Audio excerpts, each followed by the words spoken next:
అస్సలాం వలైకుమ్ to everyone. Welcome to the Huda's kitchen. Sweet corn అంటే మీకు ఇష్టమా? అయితే ఈ బటర్ స్వీట్ కార్న్ రెసిపీ మీకోసమే. బయట కొనవలసిన అవసరం లేకుండా ఇంట్లోనే సూపర్ బటర్ స్వీట్ కార్న్ రెసిపీని ఎలా చేయాలో ఇప్పుడు చూద్దాం.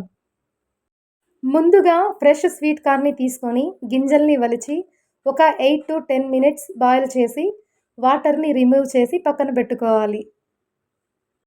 ఇప్పుడు స్టవ్ ఆన్ చేసి పాన్ పెట్టుకొని బటర్‌ని వేసి మెల్ట్ అయిన తర్వాత స్వీట్ కార్న్‌ని వేసి బాగా కలిపి ఇందులో ఉప్పు, మిరియాల పొడి, chilli flakes, chaat masala add చేసి ఒక 2 మినిట్స్ కుక్ చేసుకొని చివరగా కొత్తిమీర వేసి సర్వ్ చేసుకోండి. ఈ బటర్ స్వీట్ కార్న్ రెసిపీని రుచి చూసిన వారు రెసిపీని ఎలా చేశారు అని కన్ఫామ్‌గా అడుగుతారు. మూవీ చూస్తూ ఎంజాయ్ చేయడానికి ఈ బటర్ స్వీట్ కార్న్ రెసిపీ ఒక బెస్ట్ చాయిస్. సింపుల్‌గా కనిపించిన టేస్ట్ మాత్రం నెక్స్ట్ లెవెల్‌లో ఉంటుంది. ఇంకా ఇలాంటి ఈజీ రెసిపీస్ కోసం ఫాలో అవ్వండి Huda's kitchen. Thank you for watching this video.